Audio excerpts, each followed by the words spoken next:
2013년 소규모로 개봉하여 예술영화 최고 기록인 57일 만에 10만을 돌파한 작품이 있습니다. 필립 세이모어 호프만, 크리스토퍼 워큰, 캐슬린 키너, 마크 이바니와 같이 연기파 배우들의 화려한 캐스팅으로도 큰 화제를 모았던 영화.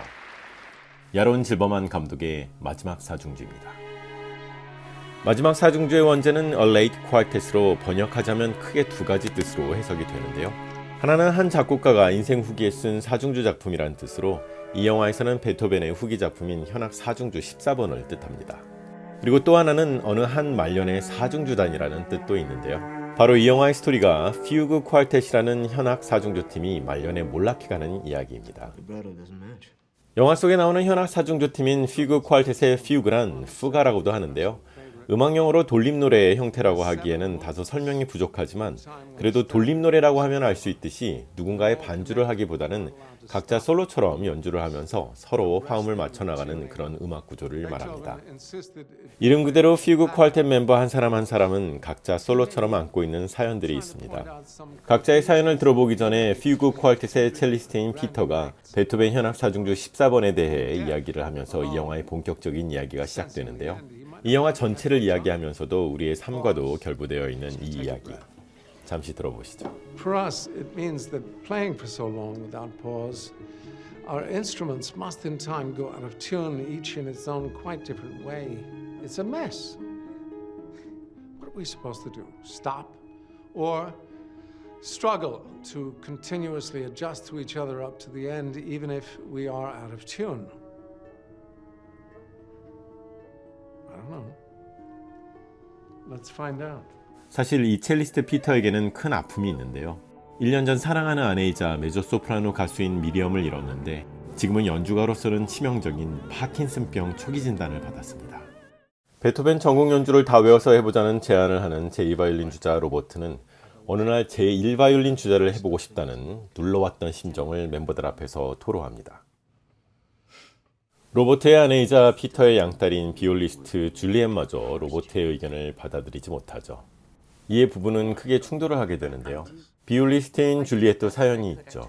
연주가로서의 바쁜 일정 때문에 늘 우선순위에서 밀려난 딸 알렉산드라에게 인정받지 못하는 엄마로 살고 있다는 것이죠. 제1바이올린 주자인 다니엘은 로버트와 줄리엣의 딸인 알렉산드라의 바이올린 선생님입니다. 근데 넘으면 안 되는 선을 넘었죠. 바로 친구의 딸이자 자신의 제자인 알렉산드라와 사랑에 빠지게 되었습니다. 이렇게 삐걱대는 불협화음의 퓨그 퀄텟은 25주년 기념 공연이라는 중요한 일을 코앞에 두고 있는 상황인데요. 과연 퓨그 퀄텟의 운명은 어떻게 될까요? 이 영화 속에서는 클래식 음악계에서 실제로 있었던 유명한 일화들을 각색하거나 그대로 사용이 되었는데요. 학생들이 실내악 레슨 중에 파트너에게 무례한 말로 지적을 하는 장면이 있습니다. 사실 어디 가나 저런 사람들이 있죠. 커뮤니케이션 스킬이 부족한 팀을 깨는 주범이 되는. 그러자 선생님이신 피터는 학생들에게 전설적인 첼리스트 파블로 카잘스의 일화를 들려주는데요. 파블로 카잘스는 지금 흐르는 첼로의 성서라고 불리는 바하의 무반주 첼로 저곡을 발견한 사람이자 현존하는 모든 첼리스트가 오른팔 팔꿈치를 옆구리에서 떼어 자유롭게 쓰는 활기법을 개발하고 통용시킨 첼로의 아버지라고 할 수 있는 분입니다. 자칭 평화주의자였던 그는 고향인 카탈로니아 민요인 새의 노래를 UN, 백악관의 케네디 대통령 앞 그리고 자신의 거의 모든 연주에서 연주하므로 세상의 평화를 위해 음악을 하는 첼리스트로 잘 알려진 분이시죠. 저의 선생님의 선생님이시기도 했던 카잘스 선생님께서 하신 이야기의 내용은 간단히 말씀드리면 이렇습니다. 어떤 연주자이건 하는 이라도 감동을 주었다면 그에게 감사할 줄 알아야 한다라는 이야기인데요. 피터 선생님의 뜻은 그래야 팀이 안 깨진다는 뜻이었겠죠. 이 이야기는 거장 첼리스트 피아티고르스키의 자서전인 첼리스트에 나오는 클래식계에서 아주 유명한 이야기인데요. 이를 피터의 이야기처럼 각색한 것이죠. 지금 연주하는 곡은 바하의 무반주 첼로 조곡 4번의 프렐류드인데요. 쉽지 않은 곡인데 왼손 손가락이 정확하네요. 다니엘과 알렉산드라가 목장에서 말꼬리에 대한 이야기를 하는 장면이 나오는데요. 아시겠지만 이 말꼬리는 현악기에서 활털로 사용됩니다. 여기서 시베리아산인지 묻는 것은 추운 지역의 말총이 질기고 두꺼워서 활털로 쓰기에 가장 적합하기 때문이죠. 사실 이 이야기는 할까 말까 했었습니다. 너무 말꼬리를 무는 것 같아서. 퓨그 쿼르텟에서 제2바이올린 주자인 로버트가 제1바이올린 주자가 되고 싶어 하지만 그것을 못하게 하는 것은 실력 때문이 아닙니다. 실제로 작은 앙상블이나 오케스트라의 악장 또는 수석의 자리는 실력 이외에도 리더십이나 카리스마가 있는 성격을 요구합니다. 로버트는 그런 면에서 다니엘보다는 떨어졌던 것이죠. 그럼에도 불구하고 로버트가 제1바이올린 주자가 되고 싶어하는 모습을 보니 한 거장이 한 말이 떠오르는데요. 미국의 전설적인 지휘자이자 해설이 있는 음악회의 창시자이면서 올해 말 개봉 예정작인 스필버그 감독의 뮤지컬 영화 웨스트 사이드 스토리의 작곡가인 레너드 번스타인이 이런 말을 했었죠. 제1바이올린을 훌륭하게 연주하는 사람은 많지만 그와 함께 아름다운 화음을 이루어줄 제2바이올린 연주자는 너무나 적습니다. 하지만 세상에서 가장 잘하는 제2바이올리니스트라고 불렸던 사람이 있습니다. 전설의 부다페스트 현악 사중주단의 제2바이올리니스트인 알렉산더 슈나이더입니다. 우리나라에도 이분의 제자분들이 훌륭한 활동을 하고 계신 걸로 알고 있습니다. 이미 프랑크푸르트 교향악단의 악장이자 솔리스트였던 알렉산더 슈나이더가 부다페스트 현악 사중주단의 제2바이올리니스트로 합류하게 되면서 오히려 부다페스트 현악 사중주단이 더 유명해졌죠. 부다페스트 현악 사중주단의 베토벤 현악 사중주 13번 5악장 카바티나는 지금 태양계를 벗어난 보이저 2호의 골든디스크를 통해 인터스텔라에서도 흐르고 있는 것으로도 유명하죠. 이제는 더 이상 그의 연기를 볼 수 없어서 너무나 아쉬운 필립 세이모어 호프만의 명연기를 보실 텐데요. 진짜 제2바이올리니스트 아니고서는 나올 수 없는 진실된 인터뷰. 잠시 감상하시죠. I got it. You know, I understood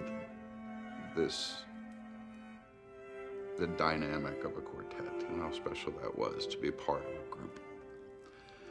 And that being a part of the group is about becoming one. And to that point, I don't think I understood that. I thought I was the one, you know. But that was more special, to be a part. 역시 명배우는 다르죠. 이 영화는 조율에 대한 이야기라고 할 수 있습니다. 조율이라고 하면 참 많은 음악과 영화들이 떠오르는데요. 지금 흐르는 이 음악, 클래식 곡으로 많이 알려진 바하의 아리아입니다. 이 곡에 얽힌 이야기가 하나 있는데요. 전설적인 바이올리니스트 파가니니가 연주 도중 바이올린 줄이 다 끊기고 하나 남은 상황에 관객의 웃음거리가 되기 일보 직전 그 하나 남은 줄, 솔줄이죠. 영어로는 G선이라고 할 수 있겠는데요. 그 G선으로 연주를 하기 시작했죠. 당연히 관객들은 놀랄 수밖에 없었을 텐데요. 그때 연주한 곡이 바로 지금 흐르는 바하의 아리아였습니다. 그리고 그 연주 이후 사람들은 이 곡을 그냥 아리아가 아닌 G선상의 아리아라고 부르게 되었죠. 이 이야기는 워낙 유명해서 다들 잘 알고 계셨을 겁니다. 오케스트라와 협연을 하다가 줄이 끊어지면 음악을 멈추지 않고 악장의 악기를 받아서 한다는 관습이 있다는 것도 아시죠? 이런 관습을 보니 퀸의 The Show Must Go On이라는 곡도 떠오르고 영화 타이타닉에 나오는 진정 마지막 사중주단도 떠오르네요.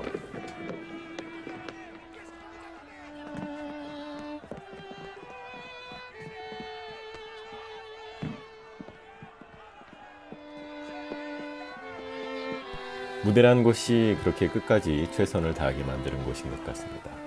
인생이란 무대도 마찬가지겠죠. 끝으로 이 영화의 한 줄 평을 드리도록 하겠습니다. 제가 드리는 이 영화의 한 줄 평은 이렇습니다. 베토벤의 후기 사중주 작품이 말하기를 조율이란 연주 전에만 하는 것이 아니라 인생 끝까지 해나가야 하는 삶의 지혜. 이번 편은 좀 길게 해봤습니다. 어떠셨는지요? 즐겁게 보셨으리라 믿고요. 저는 다음 주도 좋은 영화와 함께 여러분들 찾아뵙도록 하겠습니다. 저는 성신의 성씨였습니다.